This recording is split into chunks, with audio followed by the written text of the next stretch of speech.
Hey folks, today we are going to take a look at a game that is currently seeking funding on Kickstarter. That game is called Bones of the Caribbean, and it's from Strange Machine Games. Now, if you like what you see throughout the rest of this preview video, I'm going to encourage you to go to the official Kickstarter project page to find out even more information than I could possibly tell you here. You can do that by following the link in the top corner of your screen, as well as down in the description section underneath this video. Now, Bones of the Caribbean is a competitive game for up to 5 players. You and the other players are vicious, scurrilous pirates out on the high seas during the high age of piracy, and you are trying to do, well, pretty much what every pirate tries to do, at least the good ones anyways. You're trying to steal, you're trying to get plunder from the ocean by robbing galleons that are out at sea. You're trying to rob the other players and attack their pirate islands. Everyone's got their own pirate island where they're trying to stow treasure and, rally their raider ships. But you can also attack your opponent's islands as well, and they can attack yours. And you're doing all this through in gameplay terms, that's the theme. In gameplay terms, you're using a dice system where you're keeping dice, rolling dice over and over and keeping the ones that you like and using them via action selection to take the specific actions you need to further your pirate goals, if I can make it sound like a LinkedIn page. In any case, you don't have to take my word for any of this. We're going to go ahead and show you a brief preview of a prototype copy of the game. Therefore, you can see a little bit about how the game is going to work, but do bear in mind that this is only a prototype, so therefore what you see here may change in the final version, although some of the things may also be final as well. But then in any event, we are going to come back and discuss it further.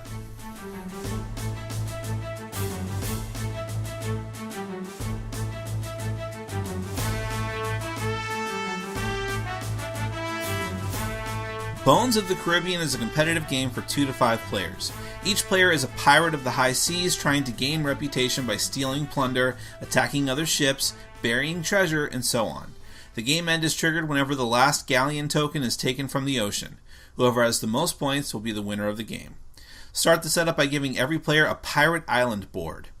Next to your pirate's portrait, there's the map of your island, which is where action dice are utilized, which we'll get back to in a moment. On one end of the board is the reputation track, which starts with a cube placed at 0. On the other end is the crew total track, which also starts at 0. Players also get a set of 4 raider ships, which in game terms are a set of 4 6-sided dice of the same color. Unused raiders hang out in their designated spot on the island, but you begin the game with 1 raider set to 3, which is the number of crew on the ship, and you place the die in a plastic ship piece near the fleet raiders section of your board. Later in the game, you can always purchase more ships to set sail by spending 3 crew and removing a plunder token from the game, or just spending 6 crew. The play area between the players is known as the ocean. In the ocean, you'll make a stack of random Galleon tokens using 5 per player. Then, each player will take one and keep it face down to start their plunder pile. Galleon tokens are worth plunder of either 3, 4, 5, or 7, but only if you turn them into buried treasure, which we'll get back to later. But each player also gets 1 fate token that they mix in with the rest of their galleons. This can have surprise consequences during combat or if an opponent tries to steal from you. The remaining components are a set of 6 action dice and black spot markers placed near all players. Randomly decide the first player and give them the captain token, then begin the game. On your turn, first roll all action dice. If 1 or more of the dice come up as skulls, you must immediately place one of them in the exhausted area of your board. If not, you must still put at least 1 die in either the lock area, and then you may activate its effect, or the hold area of your board, which is where you'll put them if you're trying to build up to a better action that requires multiple dice faces of the same kind. Then you may re-roll the rest up to 5 times, following the same process until all dice are accounted for. After your normal roll, you may make a bonus roll using only dice that you locked, as a one-time bonus with results that you must accept. It's also possible that during either your normal rolls or the bonus roll, you get stuck with 3 skulls. You lose a random plunder back to the ocean, you give another player a black spot token, and your turn ends immediately. Players with a black spot must roll 1 less action die on their turn, but will then lose the marker at the end of that turn, and they can't have more than 1 at a time. Instead of locking your dice to take dice actions, you can always exhaust them to move your raider ships from your island to the ocean and even into your opponent's island. These are called spaces. Aside from skulls, there are 5 other actions the dice can give you. 1 captain's hat die will let you swipe galleon tokens from either the ocean or another player's island. if you already have one or more of your raider ships in the area that you want to steal from. The Galleon token gets placed under the stealing ship and can't be claimed until next turn unless you spend an extra hat die to gain it instantly. It's possible that the Galleon token that your opponent tries to steal is actually the Fate token, in which case you roll the special Fate die, which is just a normal d6, and instead of your opponent stealing your Galleon token, they will instead take that amount of crew and add it to the raiding ship, and you get to keep your plunder token. Cannons will initiate combat if you have one or more ships in the same space with either the other player's ships or the other player's island. Only 2 are required, but each additional cannon used will increase your combat value by 1. When combat breaks out, each player chooses a Galleon token from the other player at random for them to use this turn. If that player's Fate token is drawn, a d6 is added to your combat value instead of whatever the printed value is of the other Galleon tokens. The total crew numbers on your ships involved in the conflict are added to your chosen plunder token's value and compared to your opponent, with ties going to the defender. If the attacker wins, they get the plunder token from the other player, unless it's the Fate token, and 1 level on the reputation track. If the defender wins, they only gain reputation and nothing else. Regardless of the outcome, both sides lose half their crew that were involved on each ship, rounded up. Ransacking is something else you can do with combat, and it works basically the same way, but you're attacking the entire opponent's island, and therefore each player's crew total is added to the combat value, and whoever wins gets 2 reputation instead of 1, in addition to potentially the chosen plunder token. The next dice action is Storms. 1 activated storm will deal 1 damage to an enemy ship, which means they have to lose a crew, and you can force move it to 1 space. Each additional storm die adds 1 damage. Damage is tallied by losing crew on the ship die, and if it goes down to 0, the ship is lost. The shovel action lets you take plunder you're holding onto and bury it on your island to keep it safe, moving it to the treasure section and converting it to more points for later. Alternatively, you can spend 2 shovels to steal a buried treasure from your opponent, assuming you have at least 1 raider at their island. Finally, there are swords. Each sword can either increase the crew of one of your ships at your island by 2, or increase your crew total track by 2, or you can do 1 and 1. Alternatively, you can give a raider ship that's not at your island 1 extra crew value. Or, instead of all that, you can spend 3 swords to instigate a mutiny on every raider ship of your opponents that's in 1 single space, and they lose half of their crew as if they had been in combat. The game end is triggered when the last galleon is taken from the ocean. Every remaining player who has not taken a turn in the current round will get to do so, and then points are added up. Every galleon that could not be buried as treasure is worth 2 points. Every galleon that was buried as treasure is worth its printed plunder value. Score 1 point for every 3 crew that you have, 4 points for every active raider ship, and points equal to your ending reputation. But you lose 1 point if you end with a black spot. Add all of these things up, and whoever has the most points is the winner of the game.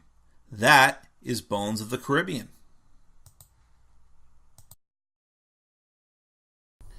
I think that Bones of the Caribbean is really going to strike a chord with people who are sort of displaced from pirate games because they like the pirate theme, perhaps, but a lot of pirate games seem to fall into one of 2 categories. One is either like a much, much more complex and long simulation type game, or like a miniature skirmish game where you have a ton of different stats and things to keep track of, and it just gets to be too much, and there's just tons of little miniatures to paint and things like that, which can be fine, but maybe you're not in the mood for something that expansive. Or a lot of pirate games fall into the category of just party games. It's very simple, back and forth games without a lot to them, perhaps, which again could be fine if that's what you're in the mood for.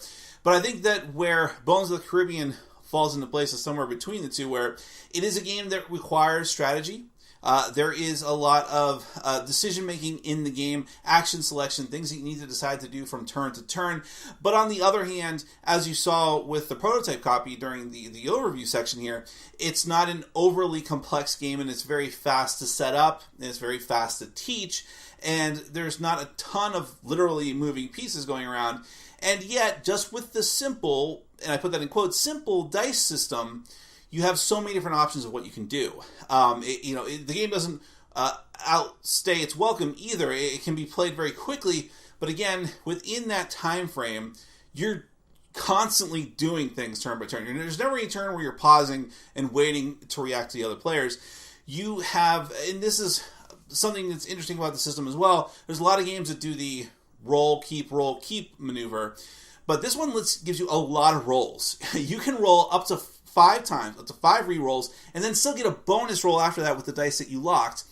And therefore, you have a ton of things you can do on your turn, but you have to very carefully decide how you want to do that and how powerful you want them to be. Do you just want to go flat out and just get, I just need to get as many actions as I can this turn, or do you want to, as many individual smaller actions, or do you want to save up and say, okay, well, if I can just have one huge all-out attack by trying to get as many cannons as I can get, or swords or so on, it can, that's the strategies. How do you choose to do that? Do you try to diversify as much as possible? I'll put a little treasure away, I'll hit you with the storm a little bit, or just go all out as much as you can. A lot of that is luck of the die, but again, because you get so many rerolls, you can really plan things out ahead of time.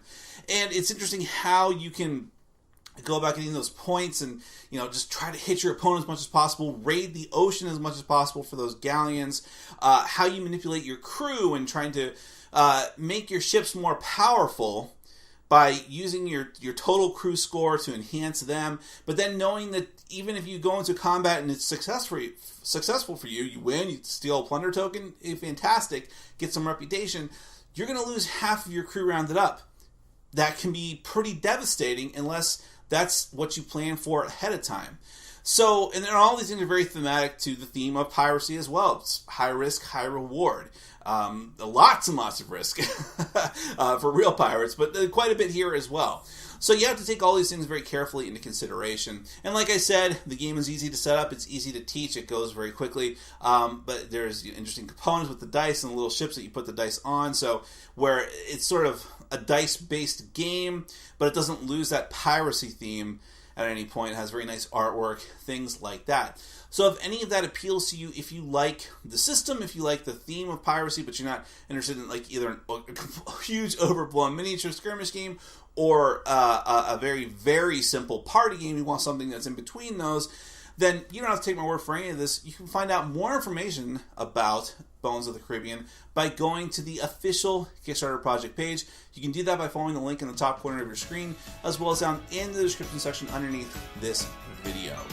That is Bones of the Caribbean from Strange Machine Games. Thank you so much for watching, and as always, for supporting our sponsors.